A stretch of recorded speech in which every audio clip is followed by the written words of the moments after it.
What do you want people to feel when they leave an interview with either you or your company? Most business owners obsess over who they pick. But if you're serious about building a business that scales, the real question is what does every candidate, whether they get the job or not, say about you after they walk out? This is your first time here. My name is Tanner O'Brien. I am the CEO of Action Coach Central Texas. I'm the founder of Benefit Marketing, the founder of Benefit Capital, and currently I am documenting my crazy journey of taking our family business, our Action Coach firm, which I joined a few years ago, and transforming it from an owner dependent chaos into a self running asset. The crazy goal that I am on as of almost February of 2026 is inside of the next 11 months to scale this into a platform that can acquire and integrate other coaching territories and eventually position for an exit to a private equity firm or something else like that in the next 3 to 5 years. Crazy, crazy goal to retire my parents from the business inside of the next 11 months. This isn't theory. This is real money, real systems, real stakes. And every week I share what's working, what's breaking, and what I'm learning as I build this thing in real time. So if you're trying to build a business that works without you, this is for you. So this week I ran a 2-hour group interview for one of the key roles on our team. 4 candidates, 1 room, and by the end of it, every single one of those individuals emailed me, not just to follow up on the role itself, but to say that they believed in what we were building and really even wanted to refer some business to us. That truly isn't luck. It's by design. If you're trying to build a business that can work without you and the rest of the leadership team as it sits today, then this is probably one of the most overlooked levers that you have. So when we think about this, it's really a shift from the evaluation of individuals to the enrollment and the inspiration behind things when it comes to individuals, right? When we think of most interviews, they tend to be one-sided. Like, how do I know as the employer that you're going to be the right fit for the role and that you're going to get the things done and achieve all these things like that? But really and truly, it needs to be a mutual fit. And this is why we go through the process that we do with job ads to some deselection criteria and then ultimately doing a group interview, because that group interview is not necessarily about skill set. It's about character, interaction. How do you fit with the people on our team? How do you interact with other people around you? And can we find this mutual fit? Because if you're going to join our team, I want to ensure that this is a good fit for you. So the hidden cost here is that every candidate who walks away, right? So every candidate that comes through the interview process and has a conversation with you and the team and things like that can walk away underwhelmed with the business and kind of could be missed from being a brand ambassador for you.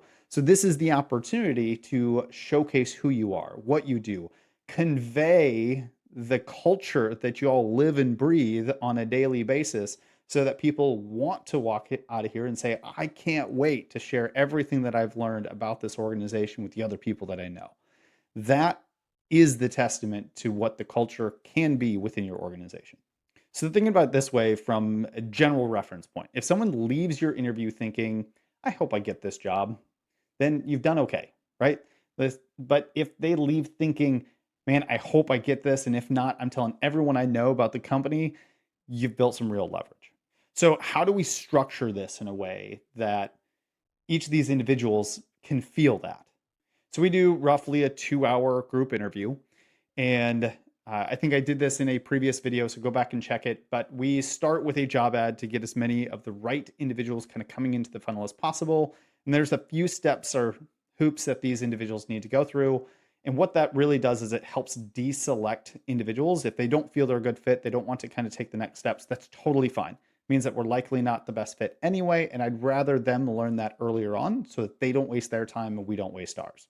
So we go through this process and we narrow it down to roughly, it can be anywhere from 5 to 15 individuals that we'd invite to a group interview. Once we sit down for this group interview, it's a 2-hour kind of interactive session where we assess kind of fit both directions. This does need to be mutual. We let the candidates kind of experience the culture. And ideally, we create some advocates along the way, not just applicants. So how we structure this, for the agenda is everyone walks in, we sit down, have a little bit of casual conversation, do introductions around the room. And then we do take a little bit of time to share with these individuals about who we are. So, a little bit of the history of the organization, who's on the team. It's usually not just one of us from the organization that is sitting there in the interview. For this particular one this week, it was myself and it was my executive assistant who's been with us for about 4 years. That right there got to give different dynamics and different experiences of what it looks like and feels like to be a part of the team. So we take some time really going through that. We allow them to ask some questions as they have it, but we want to give them a sense of who we are at the core and some of the things that we do. This then transitions into greater clarity around what does the role actually do? Like, why are you here? What is the thing? It's like you read the job ad, sure, but let's get into the nitty gritty. Let's make sure that you understand what it is that you're walking into, and ask any clarifying questions that you may have as an applicant to know what it is that is expected and how they can jump into it and give their personality and flair and things like that behind the role itself, and how it connects to the greater goals and vision of the organization. So we tie these things together. We share with them what the vision is long term, how that impacts everyone in the organization, how it impacts the community. But the goal is to have a bit of what we call enrolling and inspiring, right? To when we start thinking about team leadership and things like that, it's easy to think about this when you've got people on your team where we enroll them and inspire them into the things that we're looking to accomplish. But why should it start with the people, or only with the people that are on your team? Why not do that with everyone in your community? Why not do that with every single person that's considering joining your team? And this is the opportunity that we get to do in this group interview. We get to enroll and inspire these individuals so that worst case scenario, they walk out feeling better about themselves. They feel better about the opportunity. They feel better about so many different things within the community. This is a win-win-win all the way around. So we take the time to really develop this component of the interview before we even get deep into asking them a bunch of questions and things like that.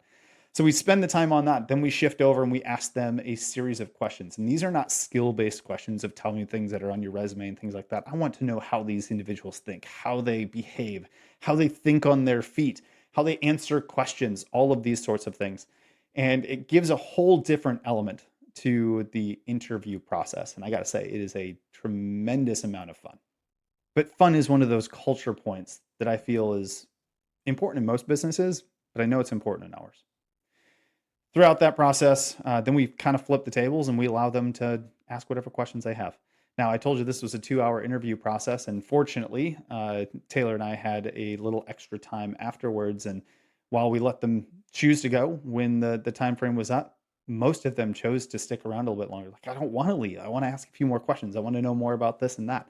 And we had some really great conversations as a result of this. So when we think about this, hiring isn't just about filling the seats on the team. It's about how do we amplify the message and the vision of the company? How do we amplify that brand? How do we reinforce the culture that we have within the organization? And probably most importantly, how do we continue to attract the right people to come join our team? And by right people, I mean the individuals that are mutually a good fit, that help us continue to have the impact that we want to have. So if your business is going to work without you one day, you can't depend on charisma just to close candidates. You need a process that allows this to happen as a byproduct every single time you bring individuals onto the team. So for me, this week was a reminder that every touch point, whether it's with a client, it's with a candidate, it's with a referral partner, either it's going to build your brand or it's going to erode it. So I'm 11 months out from retiring my parents from the business. This means that every system that I build has to be able to work without me. And I'm so excited to be working towards bringing additional individuals onto this team. So if you're building a business that scales, ask yourself the same question. What do people feel when they interact with my company? If the answer isn't excited, we got a little bit more work to do.